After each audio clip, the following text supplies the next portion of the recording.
Shalom Bapak Ibu Saudara yang dikasihi oleh Tuhan. Kita kembali bertemu dalam Sapaan Gembala hari ini.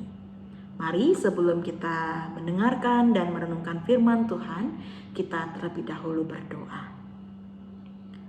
Ya Allah, kami bersyukur untuk satu hari yang kembali Tuhan percayakan bagi setiap kami. Kami pun bersyukur karena kami kembali diberikan kesempatan untuk bisa mendengar suara-Mu yang kami yakini Engkau perdengarkan bagi setiap kami melalui firman Tuhan yang akan kami renungkan bersama. Ya Roh Kudus, tolong kami, pimpinlah kami, sehingga setiap kami boleh diteguhkan untuk bisa melanjutkan hidup di dalam anugerah Tuhan melalui firman yang akan kami renungkan.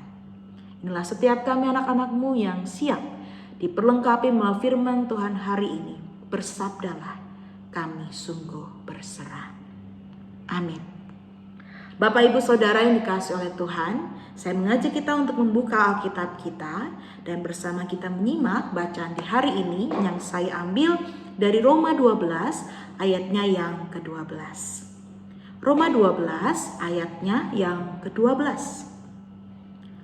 Bersukacitalah dalam pengharapan, sabarlah dalam kesesakan, dan bertekunlah di dalam doa. Bapak Ibu Saudara, barangkali di antara kita sudah tidak asing lagi dengan suara berikut ini. Pelan-pelan Pak Supir, pelan-pelan Pak Supir. Ya, saudara, jika kita mengikuti videonya, kita akan diperlihatkan bahwa suara ini terdengar dari sekelompok ibu-ibu yang sedang melakukan perjalanan, dan di tengah perjalanan mereka terkagum pada satu objek. Apa? Ya, benda atau sepeda raksasa yang ada di hadapan mereka. Dalam kekaguman itu mereka meminta kepada Pak Supir, pelan-pelan Pak Supir, tolong turunkan kecepatan kendaraannya agar mereka bisa melihat dengan seksama, dengan penuh perhatian, dan mereka juga bisa merekam atau mendokumentasikan pemandangan tersebut dengan baik. Dengan kecepatan yang melambat, akhirnya ibu-ibu ini bisa melihat, bahkan juga bisa merekam pemandangan tersebut dengan baik. Saudara, sudah menjadi rahasia umum bahwa saat ini kita hidup di tengah dunia yang serba cepat, yang instan akibat adanya perkembangan teknologi. Kita bisa melakukan banyak hal dalam waktu bersamaan. Kita juga bisa mendapatkan atau menerima sesuatu dalam waktu yang sesegera mungkin. Sehingga ketika apa yang melambat terjadi, ketika sesuatu terjadi dengan lambat, dengan mudahnya kita terjebak untuk menghakimi bahwa pribadi tersebut tidak berkompeten. Atau benda atau sesuatu itu tidak memenuhi standar atau kualitas yang baik. Tidak bintang 5 lah, kurang lebih seperti itu. Kita berharap segala sesuatu bisa dikerjakan secepat dan sebanyak mungkin. Dan sadar tidak sadar, ini juga terjadi dalam kehidupan beriman kita. Dunia yang serba cepat, dunia yang serba instan ini seperti membuat kita akhirnya berharap agar dapat segera keluar dari pergumulan atau kesulitan yang sedang kita alami. Bahkan kalau bisa tidak perlulah ada yang namanya kesulitan itu. Atau di sisi lain kita akhirnya jadi menyamakan waktu kita dengan waktunya orang lain. Si A di usianya saat ini, di masanya saat ini, di fase hidupnya saat ini bisa mendapatkan, meraih, mencapai apa yang dia impikan. Sementara aku kok belum ya? Akhirnya kita menyamakan waktu kita dengan orang lain. Kita ikut terserap di dalam budaya instan itu, yang mana ingin segala sesuatunya kita dapatkan dengan mudah, dengan cepat, termasuk dalam kehidupan beriman kita. Sehingga saat ketika kita seperti dibiarkan lama untuk menunggu, lama untuk mendapatkan, lama untuk bisa menerima apa yang baik, kemudian di situ kita akhirnya jadi meragukan, mempertanyakan kuasa dan kasih Allah dalam hidup kita. Saudara-saudara, waktu-waktu ini dalam kebaktian minggu terkhusus melalui bacaan Injil, kita bersama mendengar dan merenungkan tentang hari akhir.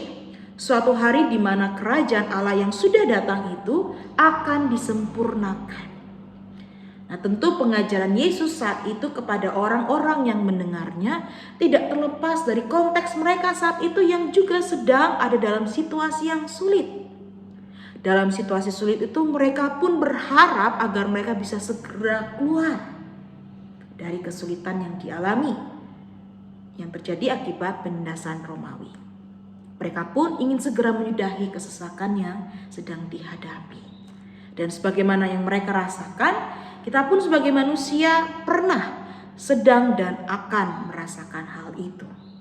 Kita berharap segala sesuatu yang sulit, yang membuat kita bergumul itu bisa segera terlepas. Kita bisa segera menyudahi kesesakan pergumulan yang kita alami. Jangan lama-lama lah. Kalau bisa satset ya, seperti itu ya. Namun hari ini melalui nasihat Paulus kepada jemaat di Roma, kita kembali mau diingatkan agar kita tetap bersukacita dalam pengharapan, bersabar dalam kesesakan dan bertekun di dalam doa. Dengan kata lain, bagian ini mengingatkan setiap kita tentang satu realitas, bahwa situasi yang sulit, situasi yang tampak lambat, tampak lama, seakan kehidupan kita tidak berjalan karena pergumulan yang kita hadapi juga menjadi satu bagian yang tidak terpisahkan dalam kehidupan kita. Karena itu kita diminta untuk bersabar. Kita diminta untuk berharap dalam sukacita. Kita diminta untuk bertekun. Ketiga kata kerja ini merupakan kata yang memerlukan waktu, memerlukan yang dinamakan proses. Segala sesuatu ada waktunya.